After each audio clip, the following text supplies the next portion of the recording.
जी तो hello student, स्वागत करता हूं आज के इस नए वीडियो में, जिसमें हम सीखेंगे प्रश्नावली 4। इस चैप्टर में हम सीखेंगे द्विघात समीकरण क्या होता है, हम द्विघात समीकरण को कैसे पहचानते हैं, द्विघात समीकरण का मानक रूप क्या होता है। तो दोस्तों आज के इस वीडियो में हम यही सीखेंगे। तो एकदम आसान तरीके से सीखेंगे दोस्तों, बेसिक परिचय इसमें सीखेंगे, परिचय और उदाहरण को सॉल्व करेंगे इस प्रश्नावली में 4.1 के। तो चलिए अब हम समझते हैं कि द्विघात समीकरण होता क्या है और उसे हम कैसे पहचानते हैं। तो चलिए स्टूडेंट देखते हैं। तो स्टूडेंट द्विघात समीकरण को पहचानने के लिए आपको उसका मानक रूप पता होना चाहिए। तो क्या होता है स्टूडेंट, मैं आपको बताता हूँ। देखिए, द्विघात समीकरण को पहचानने के लिए एक मानक रूपता है ax² + bx + c बराबर 0।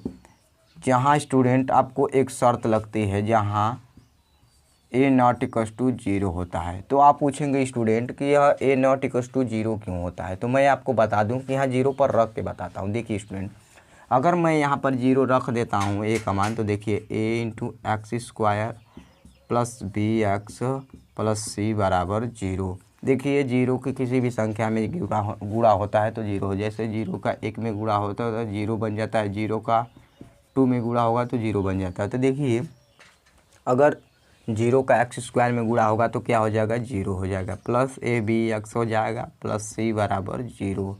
तो स्टूडेंट देख रहे हैं आप कि यहाँ पर x² मतलब 0 बन गया, तो यहाँ पर क्या बचा, bx + c बराबर 0 बचा। तो स्टूडेंट ये तो एक चर वाला रैखिक समीकरण बन गया, क्योंकि इसमें एक चर है और एक अचर है और एक इसका गुणांक है। तो स्टूडेंट मैं आपको बता दूं कि इसीलिए a का मान 0 नहीं लेते हैं। अगर a का मान 0 ले लेंगे तो ये एक चर वाला रैखिक समीकरण बन जाएगा, इसलिए हम यहाँ पर 0 नहीं लेते हैं। द्विघात समीकरण को पहचानने के लिए अधिकतम घात उसकी 2 होनी चाहिए। अगर द्विघात समीकरण की अधिकतम घात 2 नहीं होती है तो द्विघात समीकरण माना नहीं जाएगा, क्योंकि उसका मानक रूप ही होता है ax² + bx + c बराबर 0। तो इसी क्रम का होता है स्टूडेंट। अब चलिए कुछ उदाहरण लेते हैं और समझने की कोशिश करते हैं इसके मानक रूप बनाने के। तो स्टूडेंट हमने 3 क्वेश्चन लिया है, इसे हम क्या करेंगे, द्विघात समीकरण के मानक रूप में तुलना करके उस प्रकार लिखेंगे। तो चलिए स्टूडेंट देखते हैं, मानक रूप में भी लिखना आना चाहिए क्योंकि इम्पोर्टेंट होता है। तो चलिए स्टूडेंट इस क्वेश्चन को हम तीनों को मानक रूप में व्यक्त करते हैं। तो देखिए स्टूडेंट, सबसे पहले द्विघात समीकरण का मानक रूप क्या होता है उसे हम बता देते हैं। हालांकि मैंने बताया है, देखिए क्या होता है, वो होता है ax² + bx + c बराबर 0। तो इसके रूप का हम बनाएंगे स्टूडेंट। देखिए चिन्ह कुछ भी हो सकता है स्टूडेंट, हमने यहाँ पर प्लस लिया है, यहाँ पर प्लस माइनस दोनों भी हो सकता है, क्योंकि यहाँ पर चिन्ह माइनस भी हो सकता है, उससे कोई दिक्कत नहीं है, और ये अचर है। तो देखिए स्टूडेंट अब इसे कैसे लिखेंगे, तो ये क्या है, -3x² है, तो सबसे पहले इसे आगे लिखेंगे। तो यहाँ पर लिखेंगे -3x², फिर लिखेंगे +4x, +4x प्लस में 2 लिखेंगे बराबर 0। तो कुछ लोग क्या करते हैं स्टूडेंट, यहाँ से माइनस कॉमन ले लेते हैं। तो माइनस हम कॉमन लेंगे तो क्या होता है, माइनस से पूरे संख्या में गुना हो जाता है। तो अंदर गुना होगा तो माइनस बाहर निकालेंगे तो ये कितना होगा, 3x² - 4x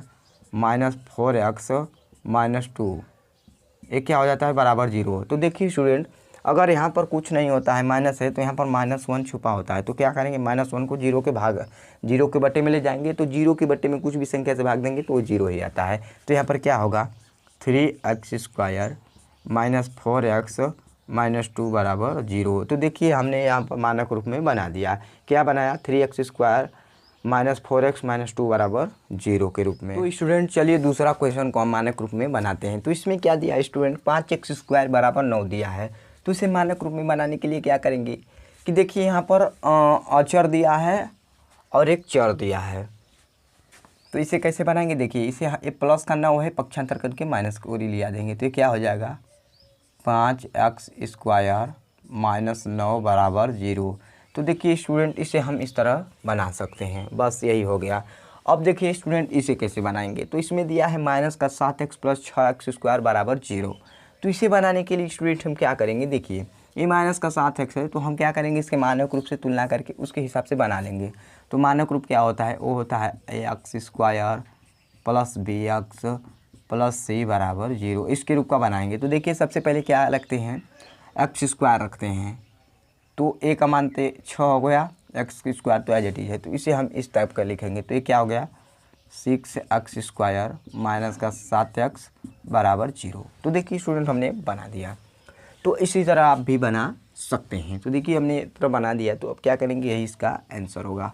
तो अब स्टूडेंट अब हम क्या करेंगे, द्विघात समीकरण पहचानना सीखेंगे। तो चलिए उदाहरण लेते हैं और उसे समझने की कोशिश करते हैं। तो स्टूडेंट द्विघात समीकरण पहचानने से पहले मैं आपको कुछ तरीका बता देता हूं कि आप उस तरह पहचान सकते हैं। तो सबसे पहले आपको क्या देखना है स्टूडेंट, आपको देखना पड़ेगा, मैं बता देता हूं मानक रूप। पहले द्विघात समीकरण का मानक रूप, द्विघात समीकरण का मानक रूप,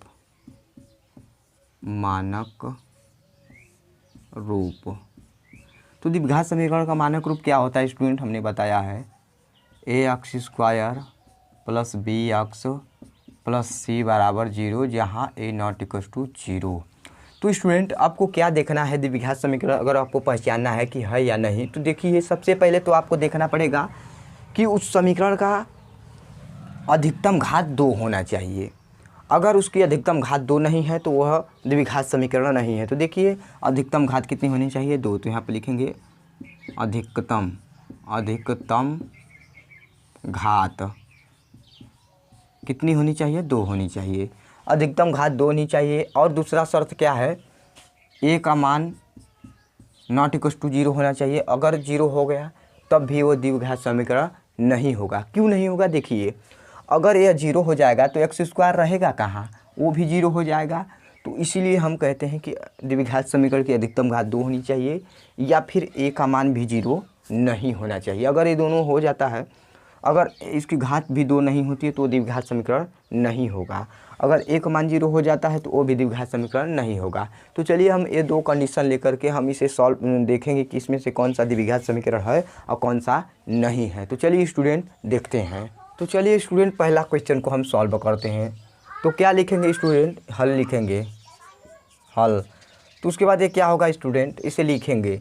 तो लिखेंगे 7x, उसके बाद क्या दिया है माइनस का 8 प्लस 9x² बराबर 0। तो सबसे पहले इसे सिस्टमेटिकली लिख लेते हैं। तो क्या लिखेंगे, यहाँ पर लिखेंगे 9x² प्लस का 7x माइनस 8 बराबर 0। तो इसमें हम क्या देखेंगे स्टूडेंट, सबसे पहले इसकी अधिकतम घात देखेंगे। तो देखिए इसकी अधिकतम घात 2 है। देखेंगे a का मान क्या है, तो a का मान 0 नहीं है। तो स्टूडेंट यह द्विघात समीकरण है। क्यों है, इसकी अधिकतम घात 2 है। तो लिखेंगे द्विघात समीकरण है, द्विघात समीकरण है, यह लिख देंगे स्टूडेंट। तो स्टूडेंट हमने एक क्वेश्चन को सॉल्व कर दिया। क्या बताया मैंने कि इसकी अधिकतम घात 2 होनी चाहिए और a का मान 0 नहीं होना चाहिए। तो यह सेटिस्फाइड हो रहा है, तो इसलिए हम कह देंगे कि ये द्विघात समीकरण है। चलिए दूसरा को देखते हैं। तो दूसरा क्या दिया है, वो दिया है 7x माइनस 8 बराबर 0। तो स्टूडेंट इसमें हम देख सकते हैं कि इसमें x की अधिकतम घात कितनी है स्टूडेंट, 1 है। और हमने शर्त क्या पढ़ा था कि द्विघात समीकरण होने के लिए उसकी अधिकतम घात कितनी होनी चाहिए, 2 होनी चाहिए। तो इसमें तो 2 नहीं है स्टूडेंट, तो यह द्विघात समीकरण नहीं है। क्यों नहीं, इसका कारण बताएंगे, क्योंकि इसकी अधिकतम घात 2 नहीं है। तो लिखेंगे द्विघात समीकरण नहीं है, द्विघात समीकरण नहीं है, नहीं है। क्यों नहीं है, क्योंकि इसकी अधिकतम घात 2 नहीं है, क्योंकि अधिकतम घात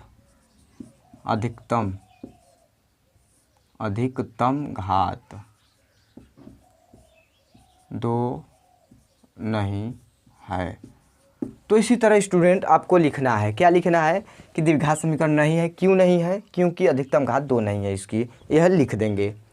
तो चलिए स्टूडेंट तीसरा क्वेश्चन को पहचानते हैं। इसमें क्या दिया है 10x² माइनस 7 बराबर 0।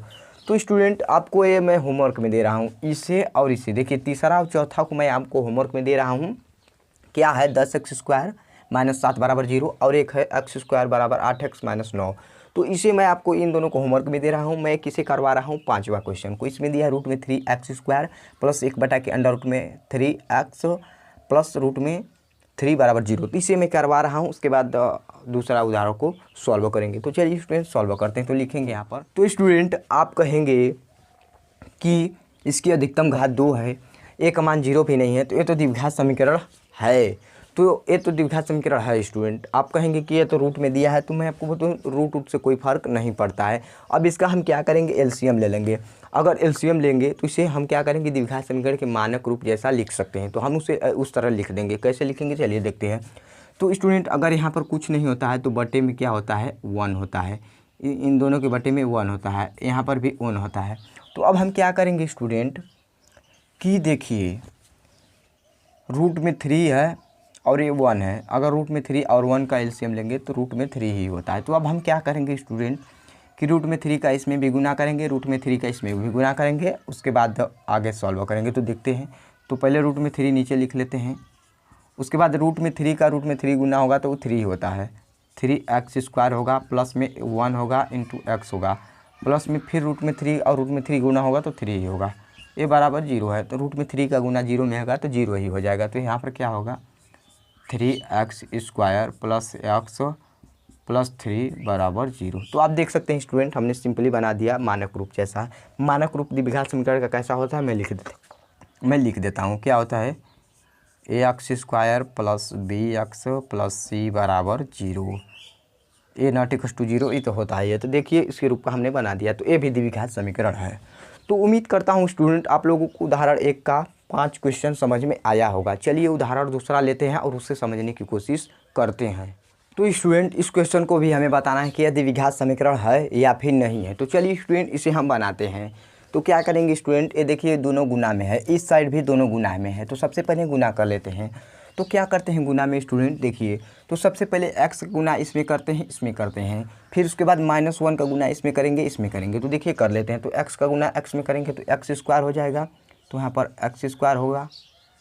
उसके बाद देखिए x का गुना 2 में करेंगे तो प्लस का 2x हो जाएगा। अब देखिए इसका गुना हमने इसमें कर दिया, तो अब -1 का x में गुना करेंगे तो माइनस का x हो जाएगा। अब उसके बाद -1 का 2 में करेंगे तो माइनस का 2 होगा। अब बराबर में, अब देखिए इसी प्रकार इसमें भी गुना करेंगे तो x का x में गुना करेंगे तो ये क्या हो जाएगा, x² हो जाएगा। उसके बाद x का +1 में करेंगे तो x ही हो जाएगा। उसके बाद -3 का गुना करेंगे तो x में करेंगे तो -3x होगा। उसके बाद -3 का 1 में गुना करेंगे तो -3 होगा।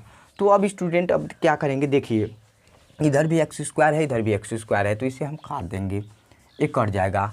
अब देखिए क्या करेंगे स्टूडेंट, ये 2x है, इधर माइनस का 3x है और इधर प्लस का x है। तो अब क्या करेंगे स्टूडेंट, देखिए अब हम क्या करेंगे कि इन तीनों को, ये दोनों जो है इस साइड लिया देंगे, उसके बाद 3 को भी इस साइड लिया देंगे। तो ये देखिए ये हो गया 2x माइनस का x माइनस का 2। अब क्या करेंगे, माइनस का x हो जाएगा क्योंकि इधर प्लस का है तो इधर माइनस का हो जाएगा, और ये माइनस का 3x इधर प्लस का हो जाएगा, प्लस का 3x, ये भी माइनस का है प्लस का हो जाएगा बराबर 0। तो अब देखिए स्टूडेंट ये 2x है और ये 3x है, मिलकर कितना हो जाएगा, 5x हो जाएगा। 5x और माइनस का x है, इधर भी माइनस x है, माइनस का 2x हो जाएगा, और माइनस का 3 है और ये प्लस का 2 है, तो कितना होगा, प्लस का 1 होगा बराबर 0। तो देखिए स्टूडेंट इसमें भी घटेगा, तो यहाँ पर क्या बचेगा, प्लस का 3x बचेगा और प्लस का 1 बराबर 0। तो देखिए स्टूडेंट हमने सॉल्व किया तो 3x + 1 आया। अब देख सकते हैं कि इसकी अधिकतम घात 2 नहीं है, तो इसलिए द्विघात समीकरण नहीं है। तो क्या लिखेंगे, चूँकि अधिकतम घात